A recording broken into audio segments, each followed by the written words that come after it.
तो भगवान यहाँ पर कहते हैं जो यज्ञ में अर्पित कर कर जो भोजन को ग्रहण करता है, भुंजनते वो ग्रहण करता है, खाता है, तो हम पापम ये पचंत्या आत्म कारणम। तो क्या होता है, यज्ञ में अर्पित किए यानी भगवान को अर्पण किए हुए भोजन को अगर खाता है तो कहते हैं कि वो मुच्यन्ते सर्व विषयी, सारे पापों से मुक्त हो जाता है। मगर भुंजनते तो हम पापों में पचनते आत्म कारण, जो आत्म कारणम खुद के लिए खाता है, भगवान के लिए नहीं, भगवान को अर्पण नहीं करते, खुद के लिए खाता आत्म कारण। तो कहते हैं ये पापा त्वघम, क्या होता है, उसको निश्चित रूप से वो व्यक्ति पाप ही खाता है। भुंजनते ते त्वघम पापा, वो क्या खाता है, भुंजनते खा रहा है, क्या खा रहा है, पाप खा रहा है। अगर खुद के लिए खा रहा है भगवान को बिना भोग लगा के तो वो पाप खा रहा है। वो अगर भगवान को भोग लगा के खा रहा है तो सारे पापों से और मुक्त हो जाएगा। सिंपल बात है। यज्ञाशिष्टा स्नः संतो मुच्यन्ते सर्वकिल विषयी, सारे पापों से मुक्त हो जाता है अगर भगवान को अर्पण करके खाता है। अगर नहीं अर्पण करके खाता है खुद की संतुष्टि के लिए, इंद्र भोग के लिए, जीवा की प्रसन्नता के लिए, जीवा की तुष्टि के लिए, तो वो व्यक्ति पाप खाता है। यहाँ पर भगवान एकदम साफ साफ कहते हैं। यानी हम जो भी वस्तु, यहाँ तक कि जल भी, यहाँ तक कि जल भी अगर भगवान को ऑफर बिना करे हम अगर पीते हैं तो क्या करते हैं, हम पाप लेते हैं। कितने सुंदर बात है। तो हमको प्रयास यही करनी होगी कि हर परिस्थिति में भगवान को ऑफर करके लिया जाए। वो जल हो या फल हो या पत्ता हो या कोई भी भोजन क्यों हो। वरना पाप, बहुत पाप खा लिए हम लोग ऑलरेडी, है कि नहीं। अभी तो पाप ना खाए, भगवान को भोग ला के खानी चाहिए। कभी कभी हम भक्त होने के बाद भी कभी कभी हम ढीला कर लेते हैं इस चीजों में, क्या फर्क पड़ जाता है, इतना दिनों से तो भोगी तो प्रसादी तो खा रहा हूँ, एक दिन नहीं खाऊं तो क्या फर्क पड़ जाता है, एक दिन अगर मैं बिना भोग ला के खाऊं तो क्या फर्क पड़ेगा। बहुत फर्क पड़ता है जी, ऐसी बात नहीं है, बहुत फर्क पड़ता है। तो इसके लिए हमको प्रयास करनी चाहिए कि भगवान को ऑफर करके खाए। तात्पर्य में पढ़ लेता हूँ। भगवत भक्तों या कृष्ण भावना भावित पुरुषों, 13 नंबर का तात्पर्य देखिए। भगवत भक्तों या कृष्ण भावना भावित पुरुषों को संत कहा जाता है। यहाँ पर कहते हैं ना, यज्ञाशिष्टा सिन्हा संतो, वे सदैव भगवत प्रेम में निमग्न रहते हैं। जैसा कि ब्रह्म संहिता में भी कहा गया है कि प्रेमांजन चरित भक्ति विलेचन संत सदैव हृदयेषु विलेपयन्ति। सत संत गण भगवान गोविंद या मुकुंद या कृष्ण, श्री कृष्ण आकृष्ट करने वाले पुरुष जो है कि प्रगाढ़ प्रेम में मग्न रहने के कारण कोई भी वस्तु परम पुरुष को अर्पित किए बिना ग्रहण करते ही नहीं। भगवान को ऑफर हर एक वस्तु करते, क्योंकि ना भगवान के प्रेम में उतना बंध गए हैं, इसके लिए हर एक वस्तु भगवान को अर्पण करते हैं। फलतः ऐसे भक्त पृथक पृथक भक्ति साधनों के द्वारा यथा श्रवण, कीर्तन, स्मरण, अर्चन आदि के द्वारा यज्ञ करते रहते हैं, जिससे वे संसार के संपूर्ण पापमय संगति के कलमश से दूर रहते हैं। तो भक्त करते क्या है, श्रवणम, कीर्तनम, विष्णु स्मरणम, पाद सेवनम, यही करते हैं। अर्चनम, बंदनम, दास्यम, साक्ष्यम, आत्मनिवेदनम, ये भक्ति की अंगों को भक्त लोग क्या करते हैं, बिना टाइम वेस्ट किए ये कार्य को करते रहते हैं, जिसके द्वारा कहते हैं संसार की हरेक पाप कर्मों से वो मुक्त हो जाते हैं। अन्य लोग जो अपने लिए या इंद्रिय तृप्ति के लिए भोजन बनाते हैं वे ना केवल चोर हैं अपितु सभी प्रकार के पापों को खाने वाले। देखो, एक तो पाप भी खाते हैं, दूसरा उनको चोर भी कहा जाएगा। एक श्लोक हमने पढ़ा ना, चोर कौन है, तो भगवान को नहीं देता है वो चोर है, जो भगवान को नहीं देता है वो चोर है, खुद के लिए अगर करता है।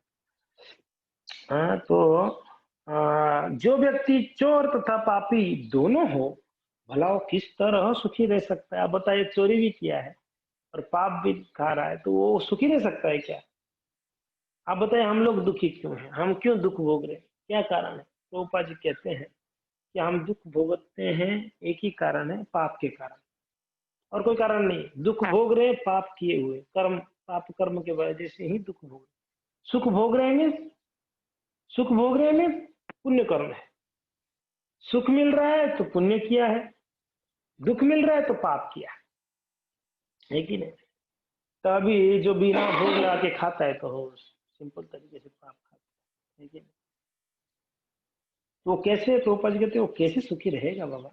ये संभव ही नहीं है। अतः सभी प्रकार से सुखी रहने के लिए मनुष्य को पूर्ण कृष्ण भावनामृत में संकीर्तन यज्ञ करने की सरल विधि बताई जाती है, जानी चाहिए, अन्यथा संसार में शांति या सुख नहीं हो सकती। प्रभुपाद जी यहाँ पर बल देते हैं कि हरेक जीव को, मनुष्य को क्या करनी चाहिए? संकीर्तन यज्ञ करनी चाहिए, संकीर्तन यज्ञ। इसके द्वारा पूरा संसार शांति और सुखमय हो सकता है। ठीक है, अभी अन्नाद भवंती भूतानि, इस श्लोक में कहते हैं अन्नाद भवंती भूतानि। भूतानि यानी जीव, जीवभूत, जीव निर्भर है किसके प्रति? अन्नाद, अन्न के ऊपर निर्भर है। अन्न समझ में आ रहा है ना? अन्न, राइस, दाल, गेहूं, जो भी है, अन्न, अन्न के ऊपर आश्रित है, जो भी खाद्य वस्तु है, अन्न। अन्नाद भवंती भूतानि, जीव अन्न के ऊपर आश्रित है। और पर्जन्यत अन्न संभव, अन्न कहाँ से आता है? भगवान कहते हैं बारिश से होता है। पर्जन्य यानी बारिश, बारिश से अन्न उत्पन्न होता है। बिना बारिश का अन्न उत्पन्न कैसे होगा? जब तक उनको पानी नहीं मिलेगा तब तक वो भूदेवी फसल नहीं देगी, है कि नहीं? दुर्गा माता जी, थके तो नहीं ना आप? स्वास्थ्य ठीक है आपका? तो जीव अर्ण के ऊपर आश्रित है, और अर्ण कैसे उत्पन्न होता है? बारिश से उत्पन्न होता है। फिर आगे कहते हैं यज्ञ भवन्ति पर्जन्य, बारिश कैसे होता है? बारिश होता है यज्ञ के द्वारा। बारिश कैसे होता है? यज्ञ करने से। आप बताओ, आप में से कोई बारिश करा सकते हो? कथा प्रभु, बारिश करा सकते हैं आप? हो सकती है? नहीं हो सकती। जमुना माता जी, बारिश करा सकते हैं आप? नहीं, हमारे बस की बात है। इंद्र करा सकते हैं, है कि नहीं? इंद्र के हाथ में। मगर ध्यान रखिए, ये जो बारिश हो रही है, एक ही कारण है, यज्ञ की वजह से। इसकी वजह से, यज्ञ की वजह से। यज्ञ नहीं होगा तो बारिश होगी नहीं। कौन सा यज्ञ? हमारे, हम सब के दिमाग में यज्ञ यहाँ नहीं बैठ गया है कि वो दो चार ईंट रख के उसमें थोड़ा सा सुहा सुहा करके वो यज्ञ, वो यज्ञ नहीं। संकीर्तन यज्ञ यहाँ पर कलयुग का युग धर्म जो है संकीर्तन यज्ञ कहा गया है। संकीर्तन यज्ञ करने से क्या होता है कि बारिश होती है। बहुत जरूरी है संकीर्तन यज्ञ। हाँ। संसार में, समाज में गृहस्थ जितना जरूरी है, ब्रह्मचर्य संन्यास उतना जरूरी है। और हमने सुना है, शास्त्र में वर्णन ऐसा, ब्रह्मचारी सन्यासियों की वजह से ही जो है ये बारिश होती है, और भूदेवी प्रसन्न रहती है उनकी तपस्या के बल पर। रामायण में एक उदाहरण आता है, अंग प्रदेश में बारिश ही नहीं हो रहा था। मैंने आपको बताया था ये वाला। अंग प्रदेश में बारिश नहीं हुआ, कई सालों तक बारिश नहीं हुआ।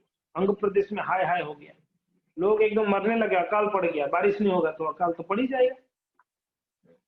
हम लोग कितना प्रसन्न, अभी बारिश हो रहा है तो। मान लो 2 साल तक बारिश नहीं होगा तो फतेह सागर सूख जाएगी, पानी नहीं मिलेगा हम लोगों को उदयपुर में, है कि नहीं? तो ऐसे ही बारिश बहुत जरूरी है। अंग प्रदेश में बारिश नहीं हो रहा तो अंग राजा, अंग प्रदेश के जो राजा थे, तो वो सब ब्राह्मणों को बुला के बोले क्या किया जाए भाई, बारिश कैसे होगा? बोले देखो भाई, बारिश कराना है तो कोई ऐसे एक व्यक्ति चाहिए जो आजीवन ब्रह्मचर्य व्रत का पालन किया हो।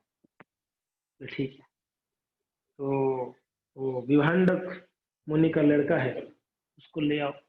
विवांडक मुनि थे, उनकी लड़का था श्रृंगी। ये श्रृंगी आजीवन ब्रह्मचारी है, आज तक स्त्रियों को देखा ही नहीं। तो उसको प्लान करके लेके आ गई आंध्र प्रदेश में। जैसे ही वो आए तो वैसे आंध्र प्रदेश में धुआंधार बारिश हुआ।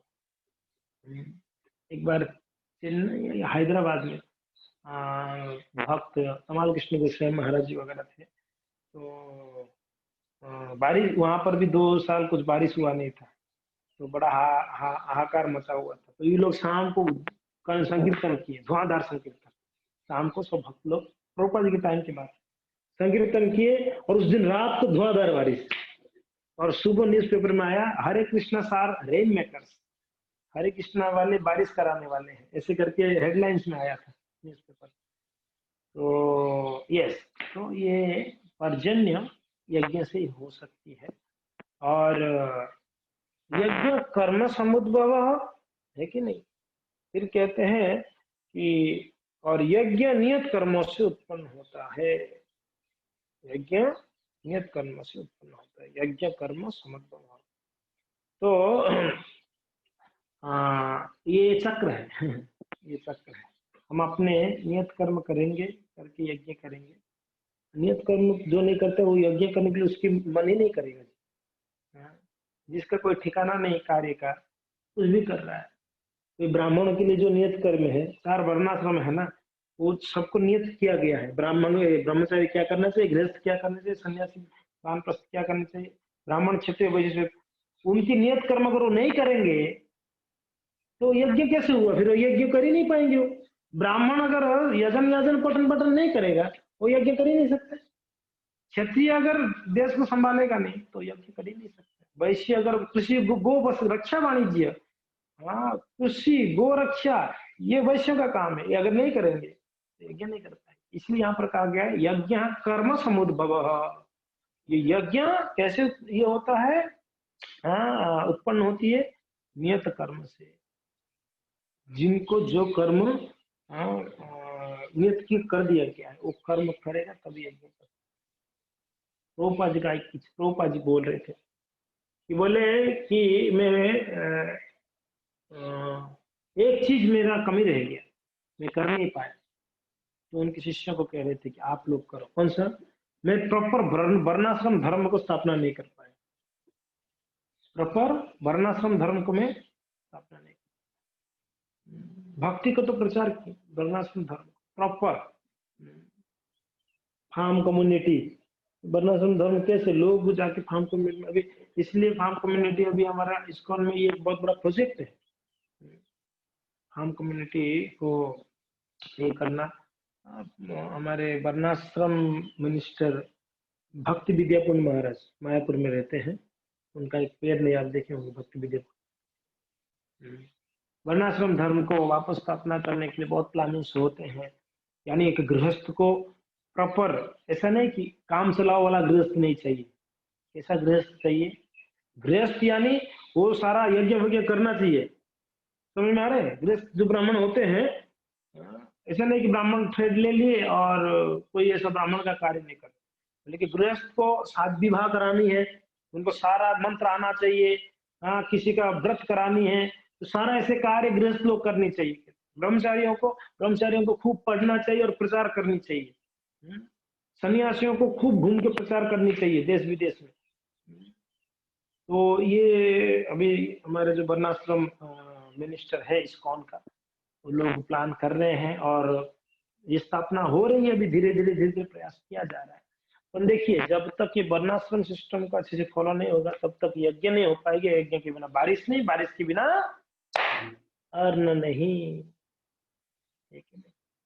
बहुत जरूरी है। तात्पर्य श्रीमद भगवद गीता के महान टीकाकार श्री बलदेव विद्याभूषण, देख लीजिएगा बुक। विद्याभूषण इस प्रकार लिखते हैं कि ये इंद्रियान अघम तक यावंत स्थितम यज्ञम सर्वेश्वरम विष्णु विष्णुम यच्छेषमसन्ति तेन तेन तद्देह यात्रां संपादयन्ति ते तसन्तः सर्वेश्वरस्य यज्ञ पुरुषस्य भक्ता ह सर्वक्लेश स्वेश आदि अनादि काला विवृतेर आत्मानु भव प्रतिबंधक के निखिलई पाप विमुच्यते।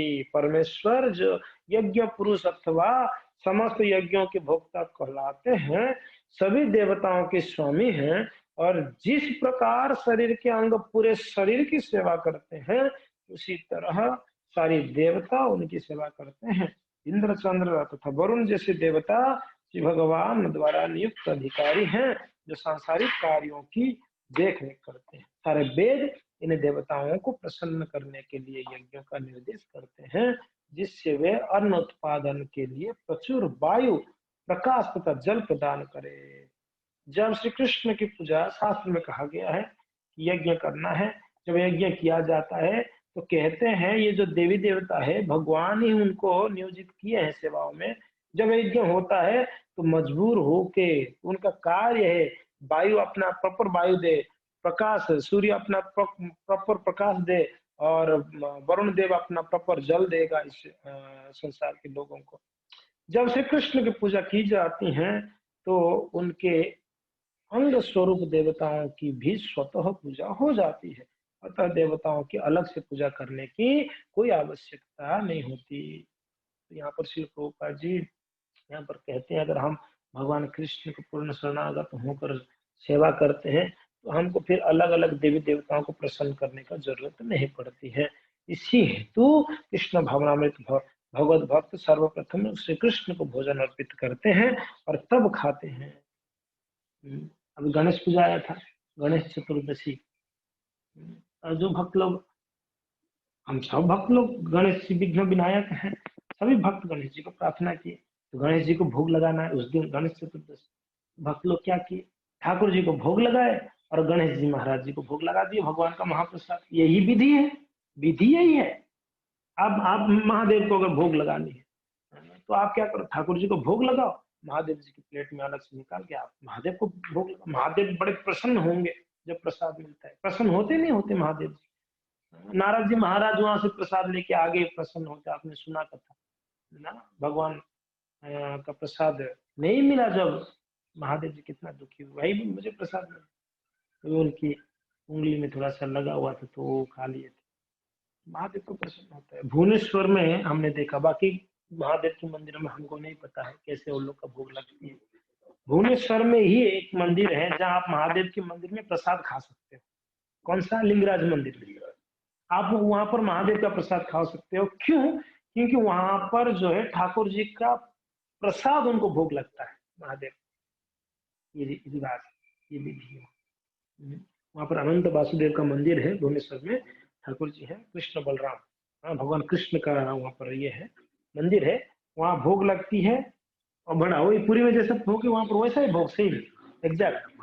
हाँ, फिर वो प्रसाद आके महादेव को लगता है, तो हाँ महादेव बड़े प्रसन्न होंगे क्योंकि ना उनको प्रसाद खाने को मिलता है।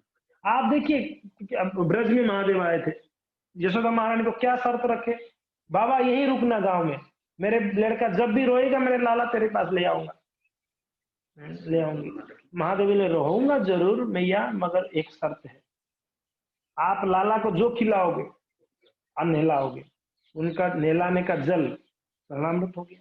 जो अभिषेक हमने कल किया ठाकुर जी चरणामृत, तो उनका चरणामृत, और उनको जो खिलाओगे जो बच गया वो झूठा। ये अगर आप मुझे डेली दोगे तो मैं यहाँ पर रहूंगा नंदगांव में, नहीं तो मैं चला जाऊंगा। मैया बोली कि कोई बात नहीं, ये कौन सी बड़ी बात, मेरे लाला को जो खिलाऊंगा जो बच जाएगा आपको दे दूंगा, दे ले आऊंगी, और जो पानी अभिषेक होगा वो पानी आपको मिल जाएगा।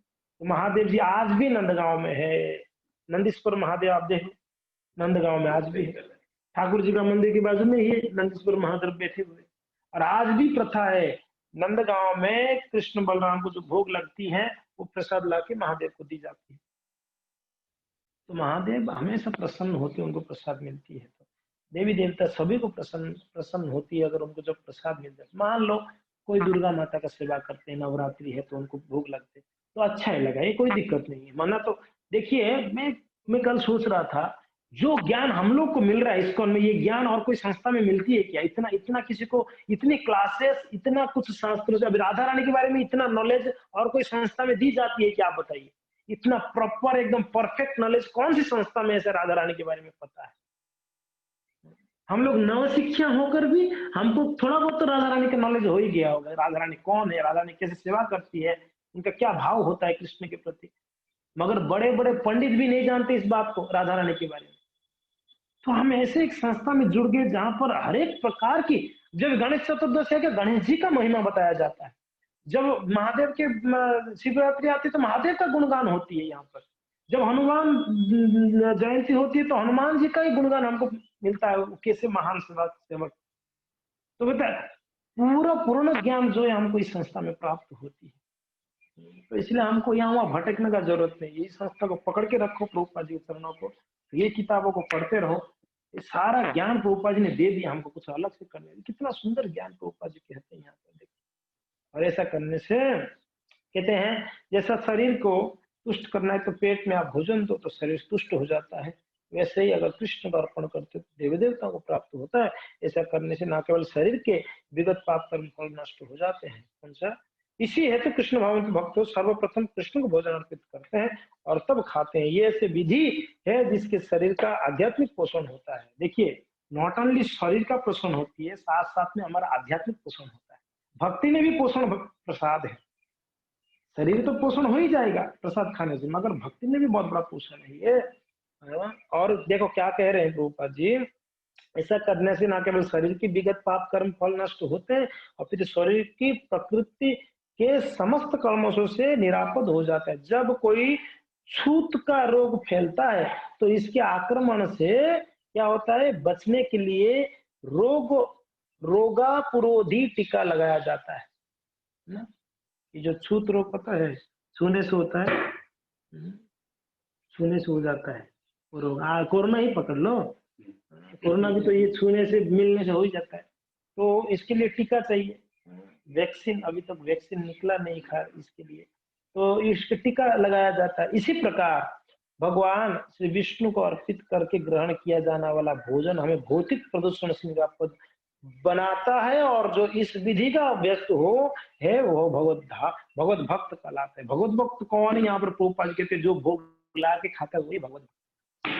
यही कह रहे हैं ना, भक्त कौन है? जो भोग लगा के ही खाता है, कृष्ण के अर्पण करने बिना और कुछ खाता है। इसमें कट्टरवादी होना पड़ेगा, इसमें एडजस्टेबल नहीं। पाप खाने में क्या एडजस्ट करनी है? पाप खाने में कोई एडजस्ट नहीं, इसको भोग लगा के ही खाना।